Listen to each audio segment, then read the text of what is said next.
In this lecture, we will be looking at Chapter 21, the Renaissance in Quattrocento in Italy. The dates for that are 1400 to 1499. Now, this is the same time period as last chapter, but we're looking at a different area. Last chapter, we were looking at Northern Europe. In this chapter, we're focusing exclusively on Italy. And as I mentioned in class, this chapter is a very dense chapter. It's a longer one, same with chapter 22. And so, again, this lecture is meant to assist you in the reading. It won't be covering every single thing in there, but it'll be hitting a lot of the highlights. The chapter begins with a discussion of one of the most powerful families in Renaissance Italy, and this is the Medici family of Florence. Giovanni di Bicci de' Medici, his date's 1360 to 1429. He was a banker, and he was the one who actually established the family's fortune. And what happens is, after the family has their money, a lot of the members become great supporters and patrons of the arts, such as Cosimo de' Medici, who is actually Giovanni's son. His date's 1389 to 1464. He became a great patron of the arts and learning. And then his grandson, Lorenzo, 1449 to 1492, who was called Il Magnifico, meaning the magnificent, he was actually a member of the Platonic Academy of Philosophy, and he tended to gather around him artists and the great thinkers of the times. The de' Medici family spent money, I mean lots of money, commissioning buildings, paintings, and sculptures. Probably one of the artists that they worked with who is one of the most well known is who we see here while we see his work. This is Sandro Botticelli, 1444 to 1510. This is Botticelli's The Birth of Venus, circa 1484 to 86. And this is a tempera on canvas. And what makes this work so important is because when we look at this, it's the birth of Venus. This tells Venus is the Roman name for the Greek goddess Aphrodite, the goddess of love and beauty. And so what the subject matter of this is, it's her creation myth. The myth is that she is the daughter of Zeus, but she was created. He'd been in the water, and then she was created fully formed from the sea foam, and she washed up on shore on the shell. And that's what we see here. So again, we see this idea of linking to the greatness of ancient Greece and Rome, but also what's very important here is that this is the first female nude we have seen since before the Middle Ages. And even before the Middle Ages, it was still pretty rare then. And this is an important shift in the time because it shows us those Renaissance thinkers, again, they wouldn't look at this as scandalous because it was a naked form. They would look at it as being true to the original tale. The original tale says this is how she came upon the shore. And so there's not this sexuality to it that people in the Middle Ages possibly would have put on it. Also, what we're going to see in the Renaissance is we're going to see this rise of the Neoplatism, meaning New Platoism. This is based on the philosophy of Plato, who was an ancient Greek Athenian philosopher. And we're going to see this again we're going to see a shift from religion to more philosophy to the thinking mind. But again, at this time, we're still not in competition, if you will, or contradiction with the church. At this time, church and the great thinkers were still pretty much in harmony. Also, we're going to see continued idea we talked about a couple weeks ago within the Renaissance humanism. So those ideas that we began to first see in the 14th century fully blossom in the 15th century. We're going to see that emphasis on education, expanding knowledge, especially knowledge of classical antiquity, and that looking at individual potential, looking and judging people by what they do individually. We're also going to see that continued commitment to civic responsibility and to moral duty. And again, the Italian humanists look to the Greeks and the Romans. We're going to see a continued rise in the vernacular language, meaning the vernacular literature, which means the vernacular language is the spoken language. So in Italy, it is Italian. Traditionally, texts have been written in Latin. In fact, the texts of the church and of state documents are still written in Latin. But we're going to start to see more and more works being written in the vernacular. The greatest example, and one of the earliest ones of this, is Dante's Divine Comedy. All right, humanists also required information in a wide range of fields. We talked about this idea of this Renaissance man. When someone is called a Renaissance man, it means that they have a wide knowledge base, that they're knowledgeable in a lot of areas. And it's not just that you know a little in some areas, it's that you would know a lot of different areas and you would be a scholar in them. Now, this wasn't just in scholarly pursuits, though. The Renaissance man would have good manners, would be able to speak publicly, probably played an instrument, was a good dancer, and would know all the courtly manners that were required. And so individuals who were able to do this, the reward was fame and honor. And how you achieve this excellence is that you would achieve this through hard work, and achieving this excellence and would almost became a moral imperative that all the people in the Renaissance were striving for this.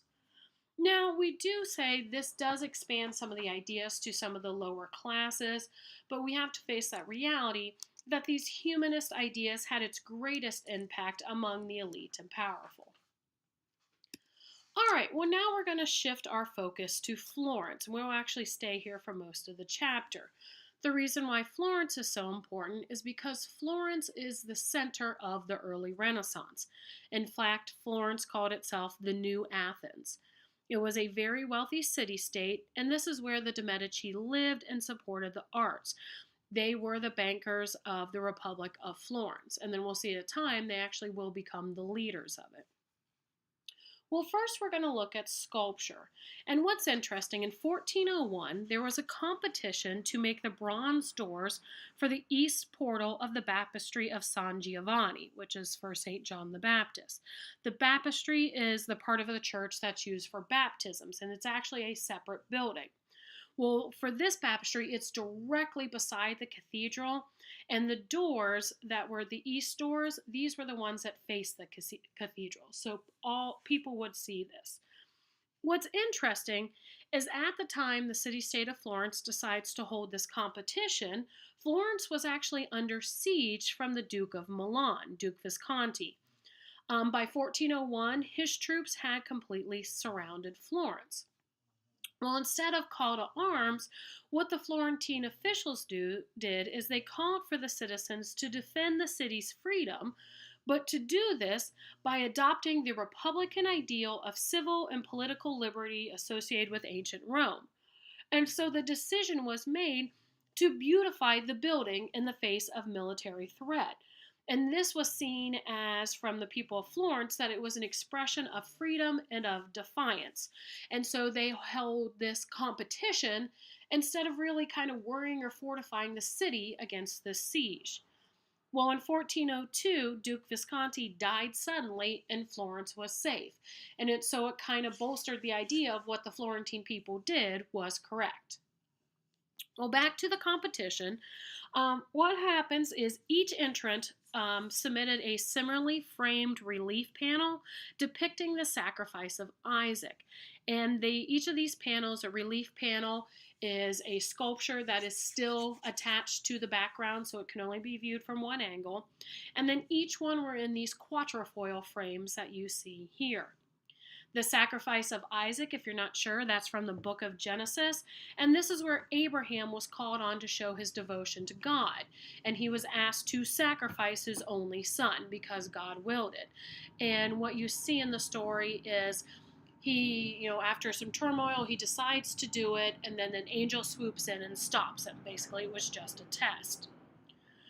So each person who submitted to the contest created a relief panel and submitted it.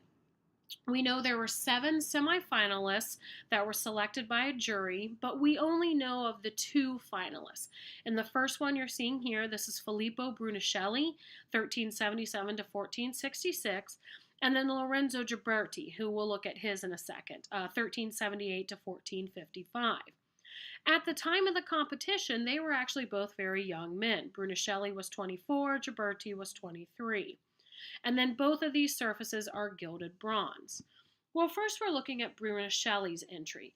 And here, when you look at this, you show this emotion, the anguish. This seems to be like the moment that Abraham has decided to carry through. He's lunging forward. You can see his robes flying out behind him. Isaac is dramatically turned away. And then the angel also seems to be flying in to save Isaac. He's got his hand on Abraham's arm. And so this is full of that drama and that tension. It seems like if the angel was 1 second later, the story would end up very differently. Here we also see what we've talked about in previous chapters, this use of making the figures look more realistic, the detail, the draping and the clothing. We get the sense of the body and the forms underneath the clothing.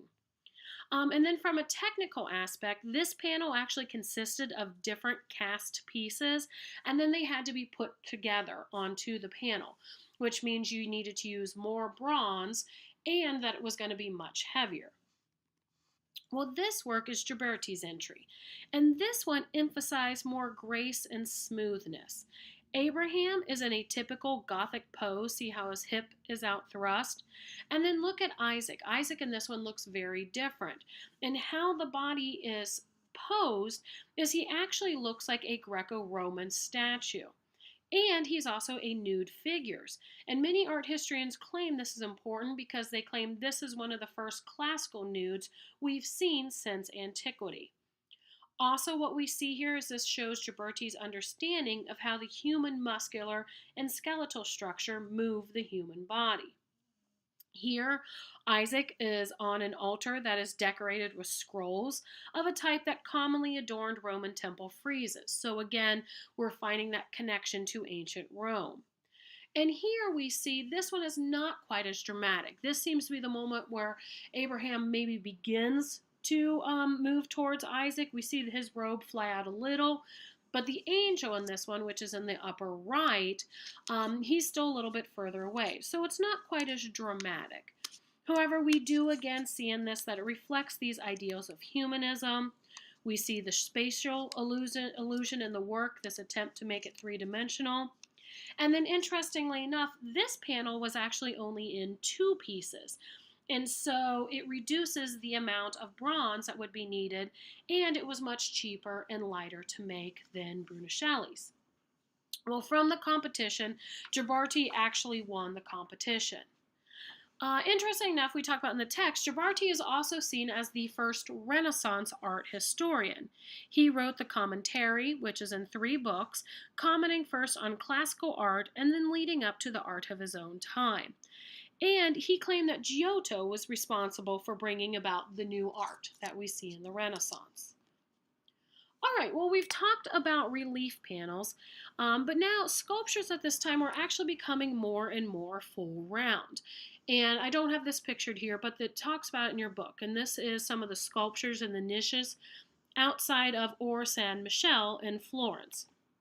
And what we mean by a full round sculpture or a freestanding sculpture is a sculpture that, just as it sounds, it's freely standing. Unlike relief, it's not attached to the background, and you could fully walk around it and see it different from other angles.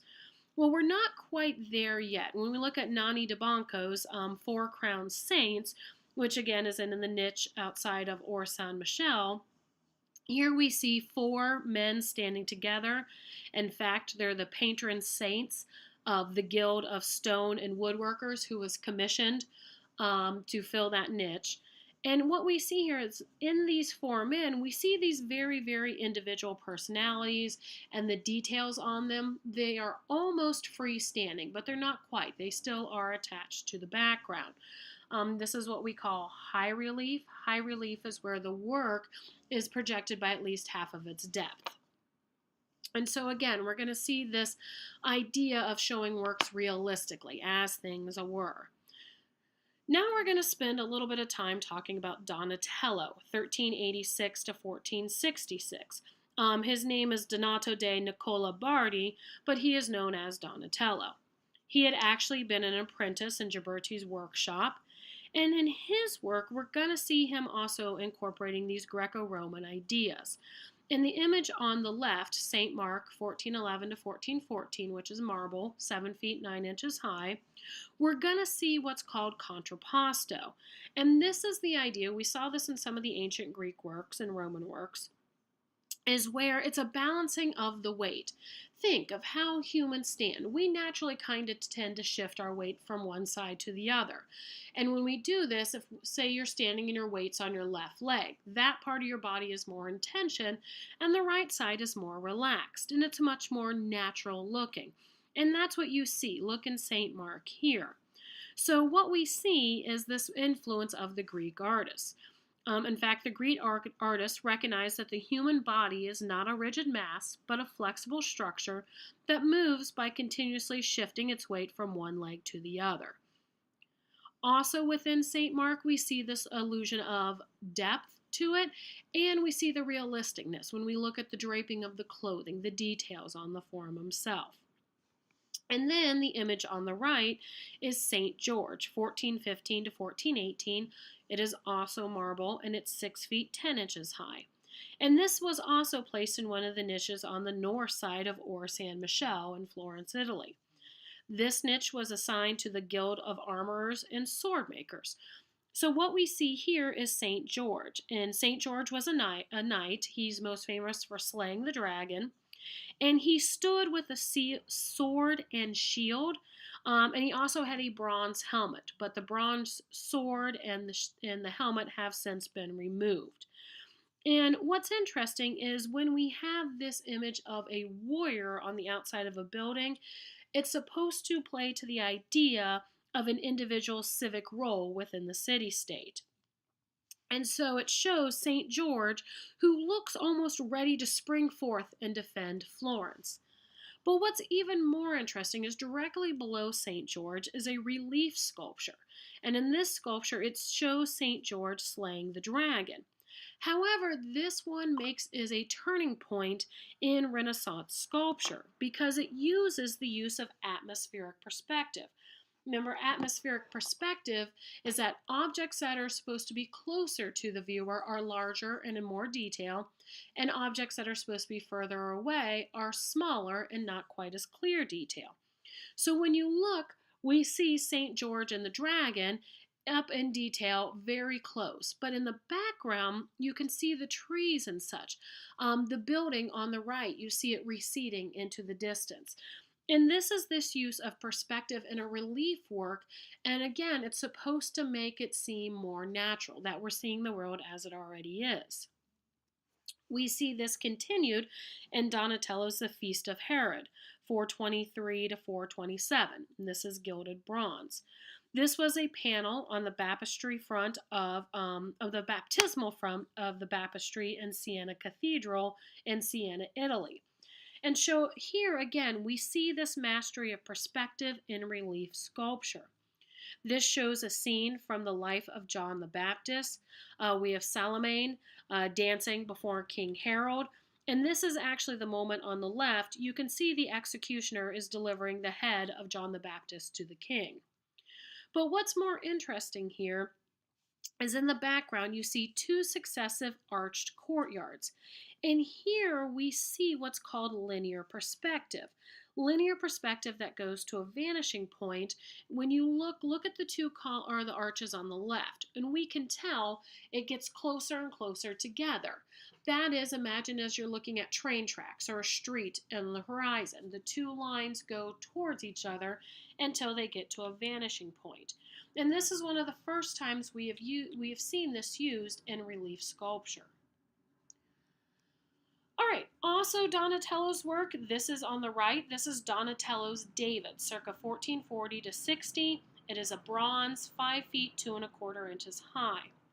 Now this shows the revival of freestanding sculptures, but even more than that, it's a freestanding nude statue. And this is one of the first ones we again have seen since before the Middle Ages. Now this was built to be displayed in the courtyard of the Medici Palace in Florence. David was actually a symbol of the Republic of Florence. And here what happens is we see Donatello kind of reinventing the classical nude. We do see him standing in contrapposto, But when we look at this David, he looks very almost feminine. We do see some muscle, but it's not clearly defined. And the reason why Donatello did this, because again, remember the early Renaissance wanting to show the world as it actually was.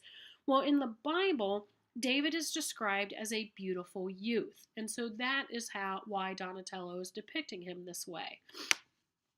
Also, we can say what moment of the story this is. This is the Battle of David and Goliath. And this is the moment after the battle. We already know David has won. The reason we know this is if you look at his left leg, he's actually standing on the decapitated head of Goliath. Now, the other image here, this is the Penitent Mary Magdalene, circa 1455. It's made from wood, white poplar to be specific. And again, I wanted to put this in here just so you could see the skill and the technique of Donatello. So this would have been a large piece of wood, and he carved this down to it. All right, now we're going to continue on. These are what are called the Gates of Paradise. Now, these are also by Lorenzo Ghiberti, and we looked at his first commissioned set of doors. Well, what happens is his first pair of doors were actually moved to the north entrance, and he was commissioned to create a new set of doors for the east doors of the baptistry. And when he was done with these, they get the name because Michelangelo actually said the second set of doors were so beautiful that they would do well for the Gates of Paradise. And so they became known as this.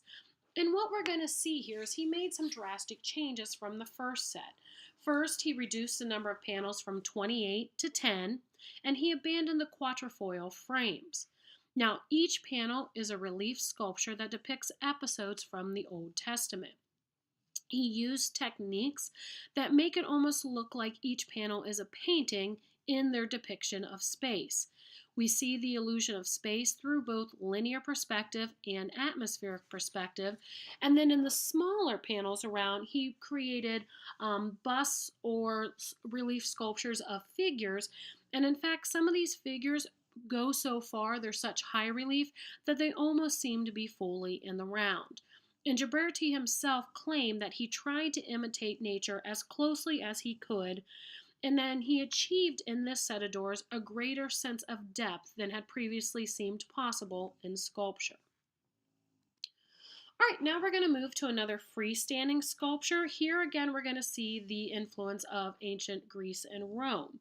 Here, this is Antonio de Palulos, circa 1431 to 1498. And this, we see a revival of Greco-Roman mythical themes in art. And this is Hercules and Antaeus, circa 1470 to 75, and it is a bronze. This is a smaller work. It's only 1 foot 6 inches high with the base. Here what we see, though, is we see this emphasis on human anatomy. It shows the stress and the strain of the human figures which are fighting. And this tells the story. Hercules is fighting Antaeus, but every time he throws Antaeus to the ground, he is actually restored, his health and his strength, because Antaeus' mother is the goddess of earth. So Hercules figures this out, and he realizes he has to fight him and defeat him without allowing Antaeus to touch the ground. And so the moment we see here is where Hercules has grabbed him around the waist, he's holding him aloft, and he's actually crushing him. And we see Antaeus trying to push him off and trying to escape. And here we see that ferocity and the vitality of the physical conflict. Also, interestingly enough, this was placed on a triangle pedestal, so the figures can clearly be viewed from different angles. There's no one true front to this work. All right, also what we're going to see develop in this time period is we're going to see the development of more of tombs that become much more artistic, and they become much more artistic because it almost becomes a way of paying homage and honoring those great Renaissance scholars. And we see that here in the tomb of Leonardo Bruni. He was already discussed in the return of we've discussed the return of portraiture in 15th century art, but here this wall tomb as sculpture to also show this fame. Bruni had been a leading humanist scholar, excuse me, And in 1403, he wrote an essay in honor of Florence, and he called the city the heir of the Roman Republic. His most famous work was a history of the Florentine Republic. And when he died, the Republic ordered a state funeral to be held, and Bruni was actually dressed in a toga to link him to ancient Greece, and a laurel wreath, a symbol of the Republic, was placed on his head. Then the Florentine government also commissioned Bernardo Rossellini to carve a monumental tomb, and that is what you see here. This grand tomb established itself as a major genre of Italian Renaissance sculpture. Here we see Bruni lies on top of a Roman sarcophagi. He's again dressed in the toga with the laurel wreath, and then we see the Roman eagles and the lions. And if you zoom in, his head is so realistically carved that many scholars believe it actually came from a wax death mask.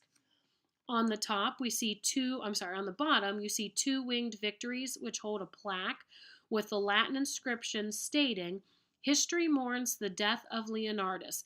Eloquence is now silenced, and the Greek and Latin muses cannot hold back their tears." Above where the body is, in the tondo, which is the circle painting or relief sculpture here, we see the Madonna and Child. And above that arch, we see two putti, which are cherubs, and they hold a wreath circling the lion of the Florentine Republic. And so this entire tomb becomes almost a statement, not only to the greatness of the man, you see it looking back to ancient Greece and ancient Rome. We still have the religious themes tied in there, and we have the theme showing the greatness of the Republic. And so what we're going to see is that these Renaissance tombs did look to classical models, but they were not trying to copy them. They were just inspired by them. All right, another way that we began to see develop to celebrate Renaissance figures is this one is actually the most grand and costly. And here we're going to see these over life-size bronze equestrian statues develop. Equestrian, these are going to be the men on horses. Donatello also excelled in this genre, and we see this right here. This is Donatello's Gattamelata, circa 1445 to 1453. It is a bronze, and it's 12 feet 2 inches high, and it is the equestrian statue Erasmo Denari. He was known as Gattamelata, which was actually a play. It was a nickname. It means the honeyed cat, and it was a play on his mother's last name. So what happens in this was actually a commission from the Republic of Venice to create a commemorative monument to honor Veneti. And he had been a condottiere, which means one of the mercenary leaders. We have to remember at this time, a lot of the city-states didn't have their own armies. They would hire these mercenaries to come and protect them. And so he was a famed mercenary leader. Interesting enough, his dates, Erasmo Denari, 1370 to 1443. There's a typo in your book. It actually says 1270. He was not born in 1270. He was born in 1370. Right? But what we see here is this work revives that grandeur of Roman imperial mounted portraits. These were huge works, and they were often placed on very, very tall bases. It shows both the man and the horse very, very realistically. And within this, we see that very portrait of the Renaissance individual. The man and horse convey an overwhelming image of irresistible strength and unlimited power. And we will see these all throughout Italy. All right, next we are going to shift our focus to painting. And like we talked about earlier, we're going to see this continued striving for naturalistic details in the work. And we see that very clearly in the work here. This is by Masaccio, 1401 to 1428. And what we see, this is the tribute money, circa 1424 to 1427, and it is a fresco. And it's a fresco within the Bronici Chapel in Santa Maria della Carmine in Florence, Italy. This is 8 feet 4 1/8 inches by 19 feet 7 1/8 inches. And here what we see again, very naturalistic. It's trying to show objects how they appear in nature. We do not see the stacking of the individuals like we saw in the Middle Ages. The men that are standing, the apostles, are standing as we would naturally see them. So those in the front we can clearly see. The ones in the back, there are some that we can hardly see them at all. Now, this was in the family chapel, and it was sponsored by Felice Brancati. And what we see here is this painting is actually a part of the cycle of the life of St. Peter. And it describes a scene from the Gospel of Matthew in which Jesus directs Peter to find a coin in the mouth of a fish in order to pay the temple tax. And what's interesting in this one panel, we actually see three different scenes. So when we look in the middle, you see Jesus standing in the middle with the apostles. They all have the halos. And the tax collectors, basically saying you have to pay the tax to get in the temple. Well, this is where Jesus tells St. Peter, okay, go over to the water, catch a fish and open its mouth and there will be a coin. So if you look over on the left, you see St. Peter in the water catching the fish. Well, on the right, we see this is after he has the coin and he's actually paying the temple tax so they can go into the temple. Here, very, very realistic, we see this use of perspective in chiaroscuro, meaning again the light and the shade. Look at the clothing. The clothing, again, very naturalistic. We can get a sense of the bodies underneath it. We see both linear perspective, linear being used in the building on the right, and atmospheric perspective. We can tell the mountains in the background are supposed to be further away from us. Also, he uses what's called foreshortening, and this is that technique in perspective that's used to create the illusion of an object receding strongly into the distance or the background. And we again see that in the building on the right. The figures again stand in a more realistic semicircular and not in a straight line. And his use of light is helped to create depth. This comes from a single light source. The light is coming from the right, and we can tell because if you look on the ground, you can see the shadows of the figures. All right, next, this is also from the Brancati Chapel. This is the expulsion of Adam and Eve from Eden, circa 424 to 27, and it's also a fresco. And here what makes this very interesting is the bodies of Adam and Eve have a very convincing structural accuracy to them. And it even suggests substantial body weight within it. So again, we can see Masaccio would have studied the human form. Also within this, we see this intense emotion. This is when Adam and Eve are being expelled from the Garden of Eden. And so we can see like Eve's face almost seems to be wailing, and Adam is even covering his face as if in shame. All right, also by Masaccio, we have the Trinity with the Virgin, St. John the Evangelist, and donors, 1427. And this is a fresco also within the Santa Maria Novella in Florence. Here, this is a large work, 21 feet, 10 5/8 inches by 10 feet, 4 3/4 inches. And so here, what we see here is, interestingly enough, we see a life-size portrait of the donors who are members of the Lenzi family, and they are very active in the scene. We see the two kneeling figures, those are the donors kneeling. Then what we see above them, we see the Virgin, and we see St. John. And then above that, there is Christ on the cross, supported in the arms of God. The blood from Christ's wound runs down onto the altar. And this is supposed to represent the Eucharist, because the Eucharist is the sacrament of supposedly drinking the blood of Christ. And so before the Eucharist happens, it is the wine and the bread is blessed, and in that moment it's supposed to become the blood of Christ. And that's what's represented here. Also, between the heads of God and Christ, you see the dove of the Holy Spirit. And that's that white figure. It almost looks like a collar on God's robes, but it's not. That's the white, that is the dove.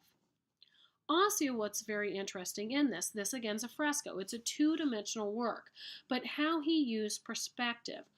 He used linear perspective and mathematics to correctly depict the space. The vanishing point is actually at the base of the cross.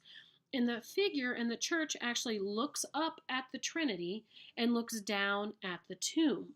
And the tomb itself seems to kind of project into the space of the viewer. Why this is included, this is what's called a memento mori, and the tomb contains a skeleton. And in it, on it, there's an inscription in Italian, the vernacular, that says, "I was once what you are, and what I am, you will become." And these memento mori, we're going to see them more and more in the Renaissance. It's a reminder of death. And it's this idea, it's a reminder basically to keep people humble, that death is the great equalizer, that death will eventually come for us all. Also, what's interesting in this one is the ascending pyramid of the figures leads viewers from the despair of death to the hope of resurrection, and then finally eternal life through Christ's crucifixion. We also see here very clear Roman influence when we look at the architecture. We see the coffered barrel vault, and then we also see the Ionic and Corinthian capitals of the columns, which are the Greek architectural influence. All right, next we're going to move to Fra Angelico, 1400 to 1455. Fra Angelico was a Dominican monk, and his works were more concerned with the religious message, but we do still see a naturalistic influence in this. Here what we're looking at is we're looking at the Annunciation from the monastery of San Marco within Florence. This is 1438 to 45, and it is a fresco. It's 7 feet 6 inches by 10 feet 5 inches. And what happens when Cosimo de' Medici rebuilt this convent? He commissioned Fra Angelico to decorate the walls with very intricate frescoes. This included an altarpiece, the inside of the monks' cells, the friars' cloister, the chapter house, and the inside of the corridors. And in fact, there are around 50 pieces in total. All the paintings were done by Angelico himself or under his direct supervision. This particular version of the Annunciation is located at the top of the stairs on the first floor where the San Marco dormitories are located. And this one is on the north side. Fra Angelico is credited as the inventor of this type of composition, where Gabriel visits Mary in an outdoor setting. And in fact, interesting enough, he set this so it's actually taking place at San Marco, the exact place where it is painted. Here we see a typical Gothic Annunciation painting contains the Archangel Gabriel visiting the Virgin Mary indoors with Mary enthroned. Here, this is something very different. Traditionally, the figures would appear flat, static, and unrealistic.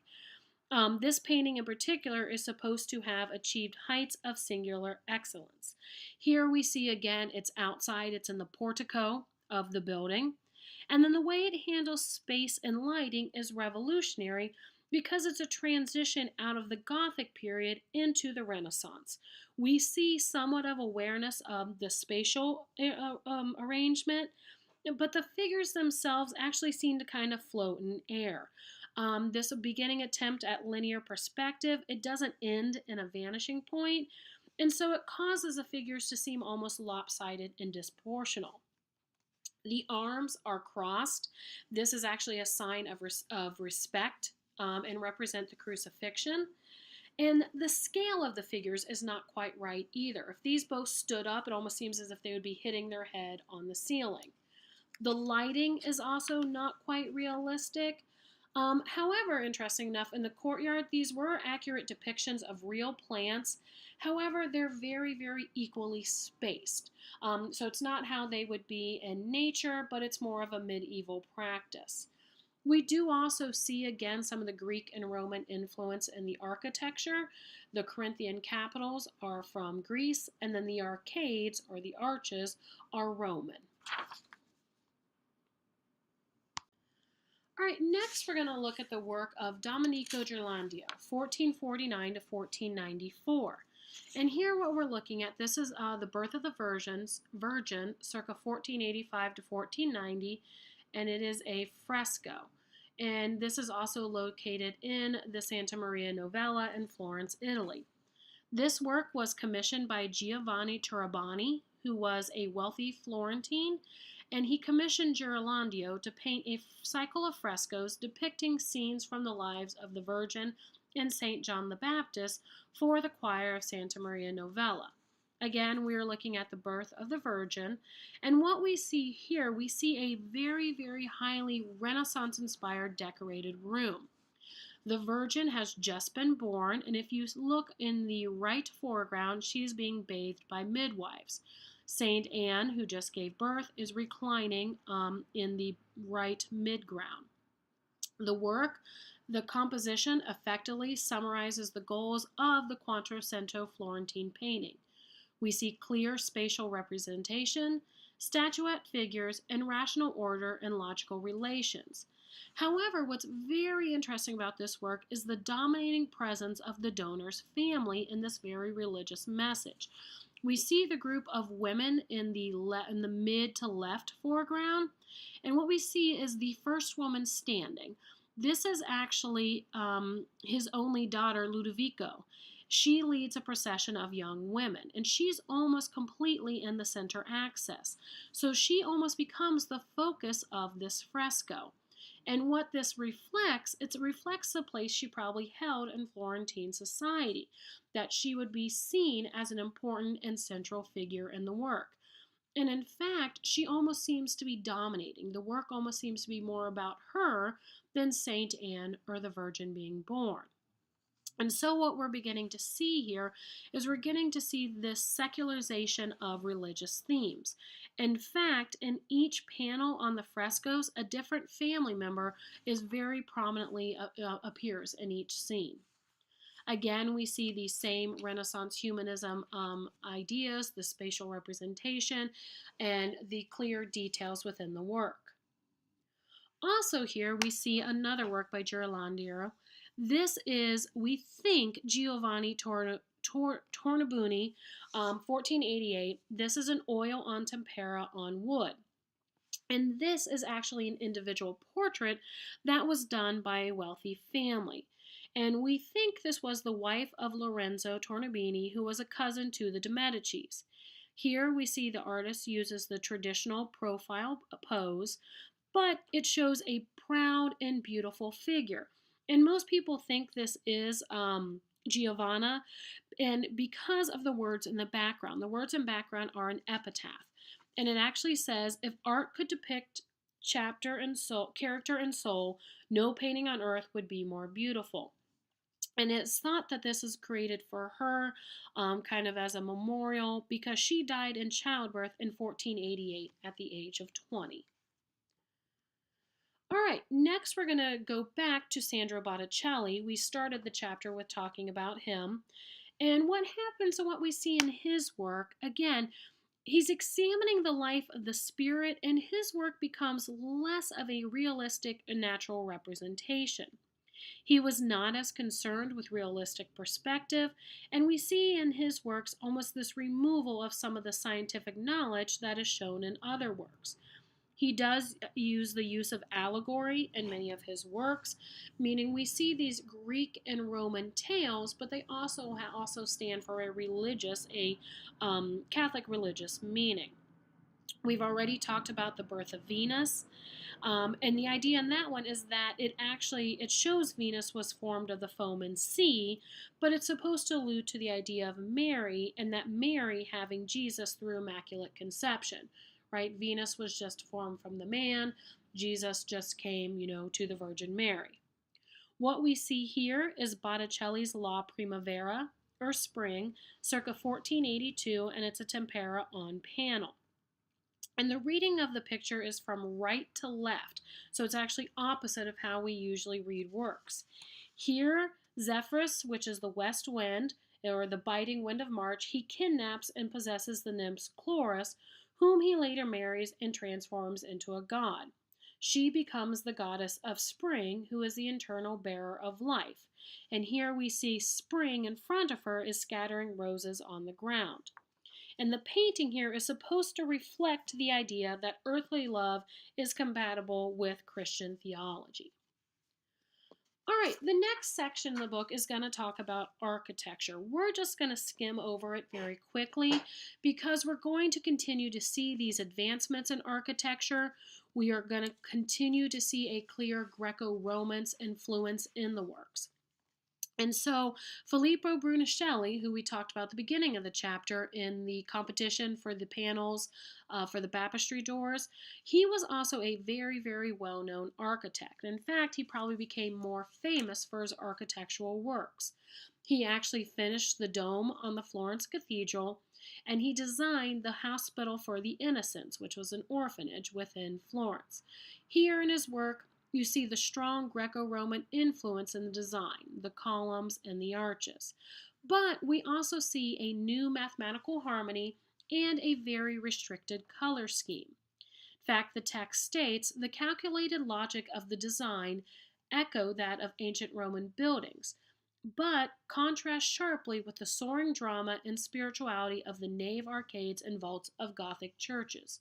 So we're going to see again in the architecture of the early Renaissance this revival of the Greek and Roman ideals. Also, Leon Battista Alberti, 1404 to 1472, made major contributions to architectural design. He wrote a text called On the Art of Building, and this represents a scholarly application of classical elements to contemporary buildings. And Alberti was well known because he tended to create the sense in his structures that the structures actually became lighter in weight towards the top of the building. All right, well, next we're going to shift to Venice. Venice was actually one of the richest states in Italy at the time, and unlike Florence, it was free of civil conflict. Again, we're going to see these great tombs being constructed, and most of these would be the tombs of the doges, who are the former rulers of the cities, the dukes. An example in your book is Pietro Lombardo's tomb of the doge Pietro Mosangelo. And here, what we're going to see is, again, some of these same ideas that we talked about in the tombs in Florence. Well, the work you see here, this is Giovanni Bellini, circa 1430 to 1516. He was actually the brother-in-law to Andre Magenta, which we'll talk about in a minute. Here we see St. Francis in the desert, circa 1477 to 1479. And this is an oil and tempera on wood. This we can see he is using the new oil paints, and we can see the dramatic colors and details of the work. Again, it is full of religious symbolisms and illusions, and Bellini actually became a master of the new medium of oil paints, and he tended to develop almost a sensuous coloristic manner that is going to be destined to characterize Venetian painting in the 16th century, which we will talk about in more detail in the next chapter. Also at this time in Italy, we have to remember we have the rise of the princely courts. And these were smaller rulers who were instrumental in also funding Renaissance art, buildings, arts, even clothing, decorating the palaces that they constructed. And here we're actually also going to see art being used almost as a means of propaganda. We've seen this somewhat before with art trying to show, the piety of the donors. Well, here, the work that you're looking at, this is by Perugino, circa 1450 to 1523, and he was actually summoned to Rome by Pope Sixtus IV to decorate the walls of Pope Sixtus' new chapel, which is the Sistine Chapel. He named it after himself. What we see here is Christ delivering the keys of the kingdom to St. Peter, 1481 to 83. It is a fresco. It's 11 feet 5.5 inches by 18 feet 8.5 inches.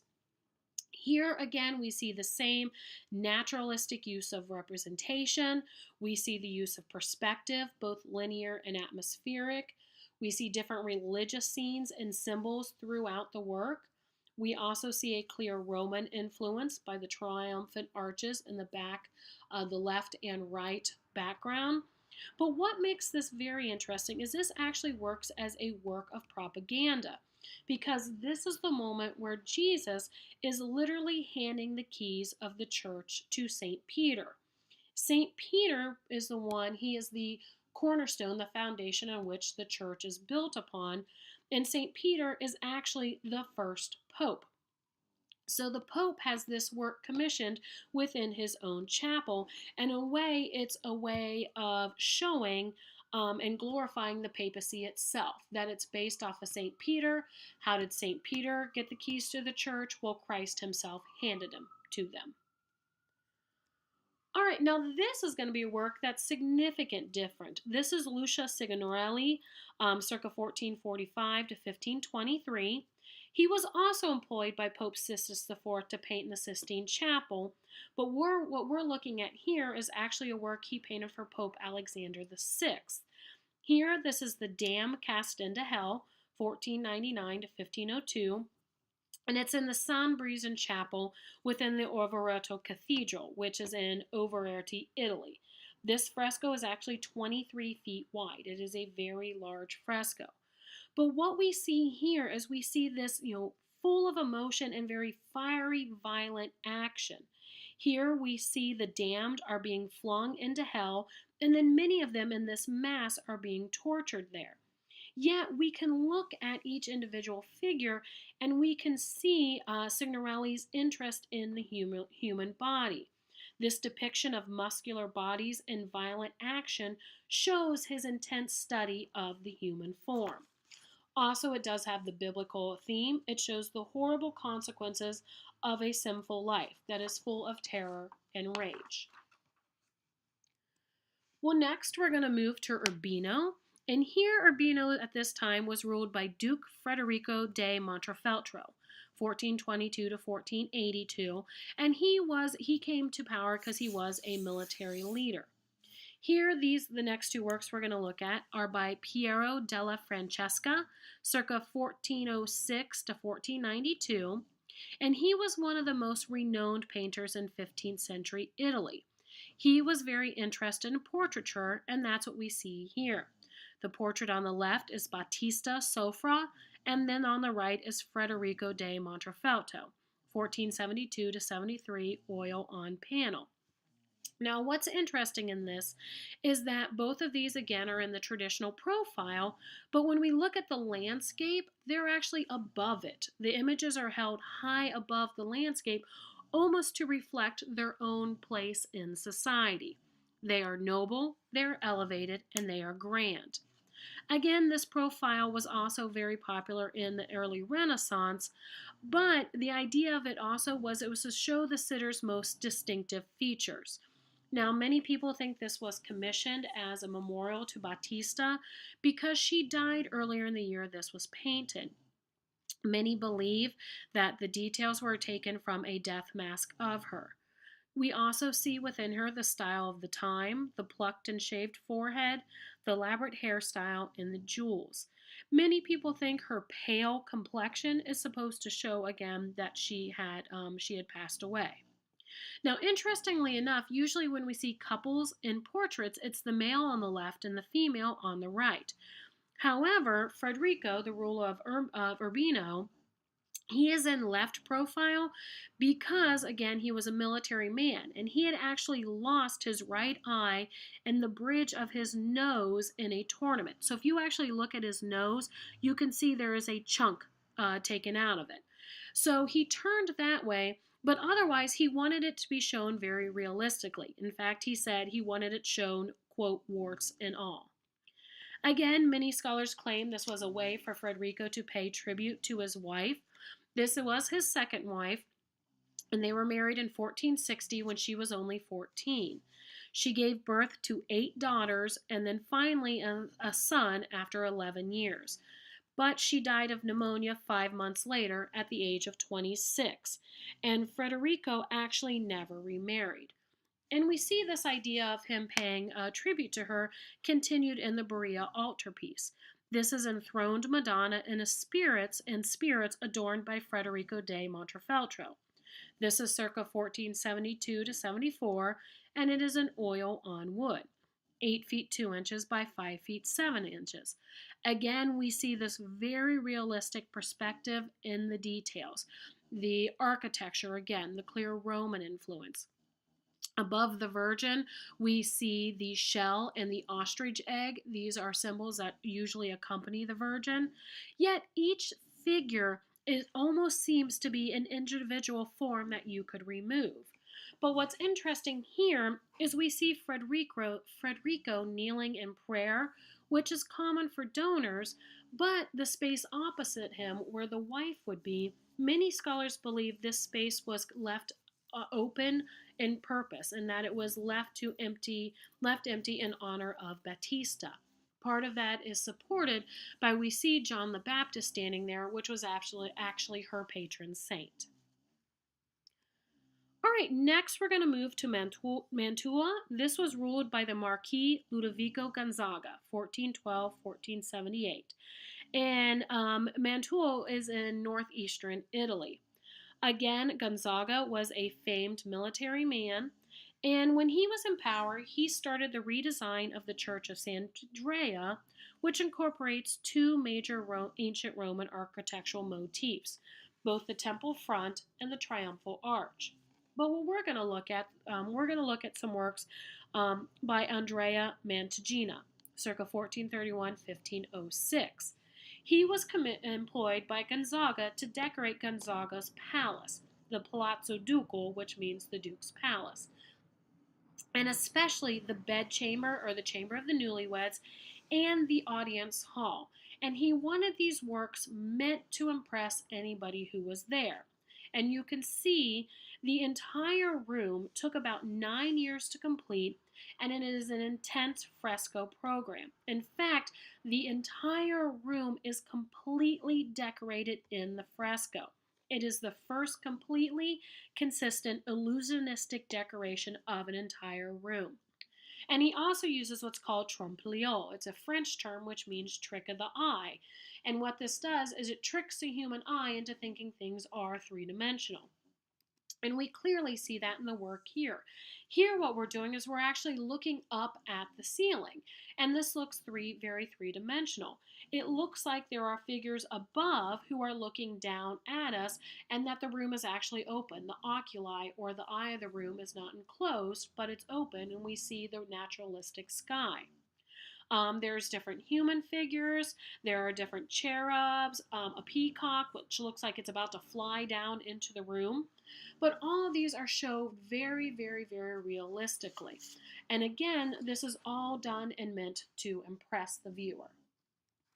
And then the last work we're going to look at is again by Mantegna. This is Lamentation over the Dead Christ, circa 1500, tempera on canvas. And what's so important about this work is, again, we see some of that naturalism within the work, but what he does here is he actually takes a little bit of artistic license. Why? Because think about this. If you're standing there looking at somebody laying down on a flat surface and you're standing at their feet, what objects are going to appear the biggest? Well, the feet should. The feet should actually be blocking a lot of the body. Well, the point of this is that the viewer is supposed to look at the dead Christ. And we're supposed to focus on the face and the chest. So if you look, the feet, he's actually created them smaller, and then he's used foreshortening to make the legs much shorter than they are naturally. And he does this so the viewer knows what the focus is on. The focus is not all on showing a natural representation, but he wanted to make sure that the religious factor of the work was shown.